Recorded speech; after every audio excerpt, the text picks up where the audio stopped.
Hello everyone, welcome back to my channel. In this video we're going to talk about the top 5 reasons why people lose contracts, the mistakes that often people take and how to avoid them, and how to start bidding confidently on these contracts and not have one small thing that you've missed to cost you the entire opportunity. Shall we get straight to some facts? In 2023, $665 billion was awarded in the US for federal contracts. However, proposals win rate averaged only 17%. Let's see which mistakes we can avoid to increase that number up. Let's get straight to it. Mistake number 1, failing to follow compliance and instructions. Point number 1 being high non-compliance rates. 47% of proposals rejected for ignoring requirements per GSA in 2022. That is almost 50%. Half of the proposals are being rejected because of instruction or non-compliance issue. Common errors, submission formatting mistakes, and missed deadlines caused disqualifications. So that tells me two things. We're not sure of the formatting and we're missing the deadline, so we're really not being organized. Reason number 3, real consequence. Missing SF1449 forms led to automatic bid rejection in many cases as well. So again, missing on opportunities and missing on small things that we noticed we could have avoided. Let's get to the second mistake. Weak understanding of scope and requirements, which actually blows my mind. You're bidding on something without fully understanding what the scope of the work, and you're not fully covering the scope of the work and how you're going to cover and how you're going to execute the work and the full scope of the work being covered in your proposal. What I'm really saying is the government is obviously asking you to do job X. In job X, you have to do 1, 2, 3.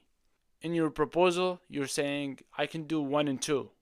You're not really understanding that there's a third option. There's also covering the full X factor as a whole, which means misaligning solutions. Failing to analyze scope properly results in poor fit proposals.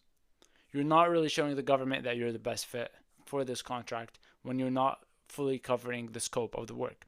Evaluation failures, 28% scored unacceptable in technical assessments per FedBizOps. For example, misreading sections LLM caused non-responsive bits to be disregarded.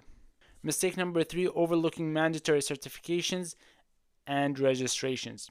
SAM.Gov registration, expired or missing registrations led to instant ineligibility. Number 2, certification gaps.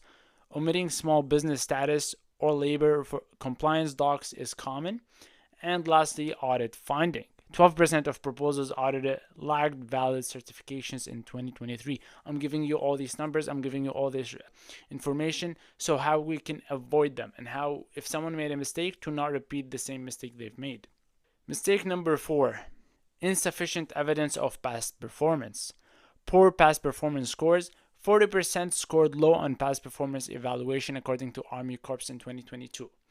Now, it's okay if you don't have a past performance in the government. However, you do need to have some sort of past performance, whether it's in the private sector, whether it's in your career, or some sort of a proof for the government to trust you. Obviously, if you have a past performance in the government is a lot better. But I do have a video on how to bid on government contracts with no past performances. Common weaknesses, many provide vague or irrelevant experience summaries. Lastly, what to include, use CP sparse data and relevant verifiable customer references. Lastly, and I think we all saw this one coming, poor costing or pricing strategy. Number 1 being unrealistic pricing. Pricing errors caused 22% of proposal failures according to the GAO data. That's 22% because you couldn't get the pricing right. Impact of errors, underestimating labor costs can lead to contract termination. So not doing your full homework prior to submitting the proposal. Lastly, best practices, use accurate, defensible pricing models with supporting data. The more, the better data. Quantify your data and your labor cost before you start the job. That should all be included in the proposal. So, best practices to avoid these mistakes before we get into the solution. Create compliance checklists. Ensure all requirements are systematically tracked and met. Start early. Allow time for thorough pink, red team reviews and edits. And lastly, use proposal softwares. Let's get to that. What that really means is that in this day and age, it would be a shame to not use AI for our benefit and leverage. Let me show you how you can make these contracts a lot better and not fall for any of these mistakes. There's this tool that I use called SAM Search. When you add an opportunity, for example, this one, when you add it to your journey, so there's a journey for every opportunity, you can generate deep insights.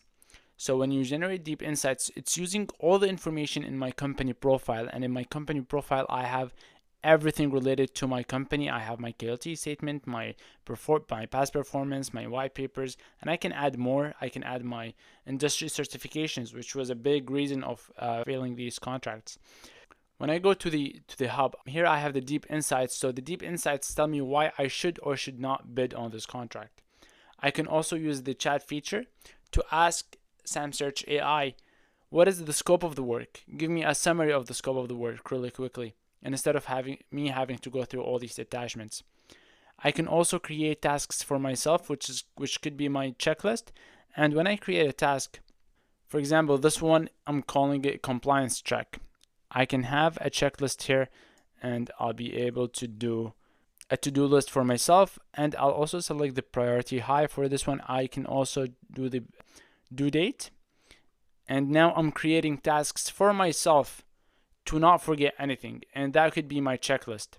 Once I'm done, I can put it in done, and I can make as many tasks as needed. Now, let me show you the chat feature really quickly as well. So I simply asked to give me the scope of the work, and now it starts to write what is the scope of the work. And it also gives me the resource of the source of which attachment it grabbed this information from.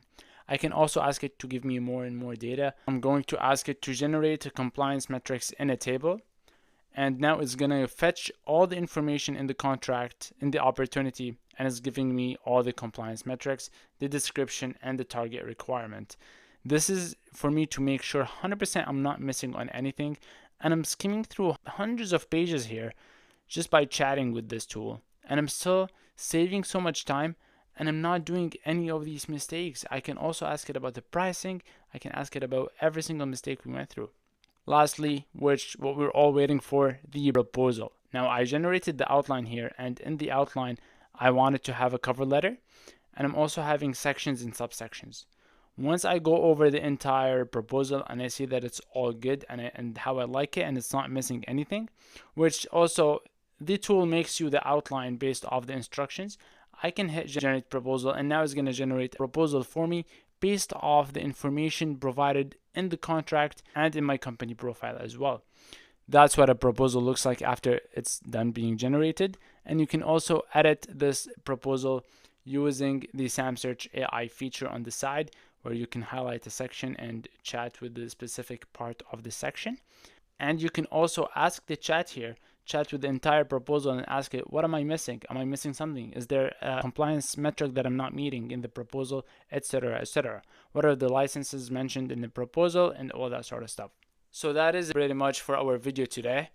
I would recommend you to use the GSA guides, SBA training, and NIGB webinars to stay sharp and win more contracts.